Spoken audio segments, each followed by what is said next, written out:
안녕하세요. 국어 5단원 글쓴이의 주장, 근거의 적절성을 파악하며 글을 읽을 수 있다. 교과서는 167쪽 같이 보도록 하겠습니다. 3번 글을 쓸 때에도 지켜야 할 윤리가 있다를 읽고 친구와 묻고 답하기 놀이를 하면서 내용을 알아보도록 하겠습니다. 영상을 보기 전에 간단하게 질문을 만들어 보도록 하세요. 자, 다 만들어 보았죠? 그럼 같이 한번 보도록 하겠습니다. 먼저 글에서 답을 할 수 있는 질문부터 같이 보도록 하겠습니다. 첫 번째로 쓰기 윤리란 무엇인가요? 자, 이런 질문이 있을 수 있고요. 두 번째로 쓰기 윤리를 지켜야 하는 까닭은 무엇인가요? 자, 이 질문들이 글에서 답을 알 수 있는 질문입니다. 이어서 자신의 생각을 말해야 하는 질문을 같이 보도록 하겠습니다. 먼저 만약 누군가가 쓰기 윤리를 지키지 않아 우리가 피해를 보았다면 어떻게 대처할까요? 자, 이렇게 질문을 만들 수가 있겠고요. 그리고 쓰기 윤리를 지키려면 우리는 무엇을 해야 할까요? 이렇게 만들어 볼 수가 있겠죠. 4번에 1번 보시도록 하겠습니다. 이 글에서 가장 많이 쓴 낱말은 무엇일까요? 첫 번째로 글이란 단어가 26번 사용되었습니다. 두 번째로는요, 쓰기 윤리라는 낱말이 11회 사용되었고요. 그리고 진실, 피해라는 낱말이 5번으로 3위를 차지했습니다. 자, 여러분들도 그래서 위에 낱말이 몇 번 사용됐는지 한번 확인해 보기 바랍니다. 이번에 보시면 각 문단의 중심 내용이 무엇인지 같이 한번 확인해 보도록 하겠습니다. 이번에도 영상을 보기 전에 잠깐 멈춤하고 직접 정리해 보기 바랍니다. 5문단까지 정리해 보았나요? 그럼 같이 보도록 하겠습니다. 1문단의 중심 내용은요, 글을 쓸 때에도 다른 사람들에게 피해를 주지 않으려면 규범을 지켜야 한다는 것이죠. 2문단의 중심 내용은요, 맞습니다. 쓰기 윤리를 지키지 않는 것은 법을 어기는 일이다. 이렇게 정리하면 되겠네요. 3문단의 중심 내용은 쓰기 윤리를 지키지 않으면 다른 사람에게 물질이나 정신 피해를 줄 수 있다입니다. 4문단의 중심 내용은요, 맞습니다. 쓰기 윤리를 지키지 않는 것은 문화 발전을 막는 일이다. 자, 이렇게 정리하면 되겠습니다. 자, 마지막으로 5문단입니다. 쓰기 윤리를 존중하는 것은 우리나라의 미래 발전에 영향을 미칠 정도로 중요한 일이므로 쓰기 윤리를 지켜야 한다. 이렇게 여러분이 잘 정리했을 거라고 생각합니다. 다음으로 3번을 보시면 글쓴이의 주장을 써보라고 하네요. 자, 글쓴이의 주장은 무엇일까요? 네, 그렇죠. 글쓴이의 주장은 쓰기 윤리를 잘 지키자는 것입니다.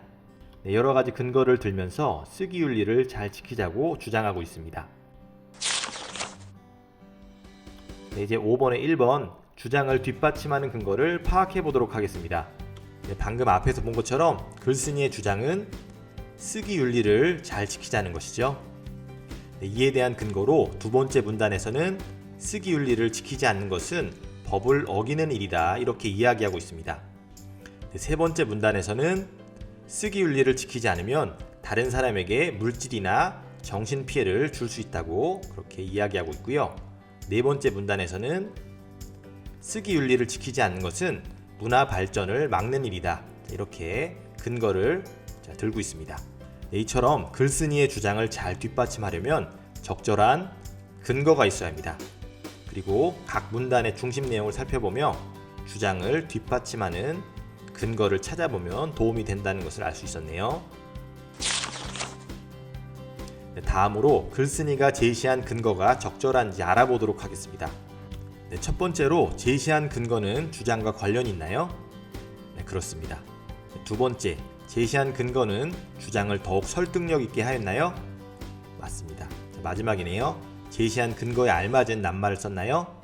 네, 그렇습니다. 여러분들도 직접 교과서에 표시를 해보기 바랍니다. 이제 6번 같이 한번 보도록 하겠습니다. 주장할 때 근거의 적절성을 살펴야 하는 까닭을 친구들과 한번 이야기해 보도록 하겠습니다. 왼쪽 친구는 적절한 근거가 많을수록 글쓴이의 주장이 더욱 설득력 있게 느껴진다고 이야기해 주었고요. 가운데 친구는 근거에 알맞지 않은 낱말을 사용한 글을 보니까 주장도 적절하지 않을 것 같다고 이야기해 주었네요. 가장 오른쪽에 있는 친구는요, 그렇죠. 근거가 적절하지 않으면 주장하는 내용도 믿을 수 없다고 이야기해 줬네요. 자, 여러분들도 친구들이 이야기한 내용을 잘 정리해 놓기 바랍니다. 네, 이제 마지막 7번 같이 한번 보도록 하겠습니다. 주장을 뒷받침하는 근거가 적절한지 판단해 보도록 하겠습니다. 교실이나 복도에서 큰 소리로 떠들지 말자고 주장하고 있는데요. 그 근거로는 첫 번째, 교실에 쓰레기를 줄일 수 있고, 두 번째, 넘어지거나 부딪혀서 다칠 수 있다고 이야기해 줬네요. 네, 세 번째 근거는요, 소음 때문에 다른 사람에게 피해를 줄 수 있다는 거고요. 마지막으로는 안전하고 질서 있는 생활을 할 수 있다는 점입니다. 네, 이제 질문을 같이 한번 보도록 하겠습니다. 1번, 주장을 뒷받침하는 근거로 적절한 것은 어느 것인가요? 그렇죠. 바로 3번입니다. 소음 때문에 다른 사람에게 피해를 줄 수 있다는 것이죠. 2번, 적절하지 않은 근거가 있다면 그 까닭은 무엇인가요? 네, 1번, 2번, 4번이 적절하지 않은데요. 그 이유는 주장과 관련이 없기 때문입니다. 네, 오늘의 마지막 3번 보도록 하겠습니다. 위에서 제시한 근거 외에 주장을 뒷받침할 적절한 근거를 더 찾아보세요. 자, 어떤 근거가 있을까요? 그렇죠. 조용하고 평화로운 학교 분위기를 만들 수 있다. 이렇게 정리해 놓으면 되겠네요. 네, 오늘의 학습은 여기까지입니다. 여러분들 수고 많았습니다. 감사합니다.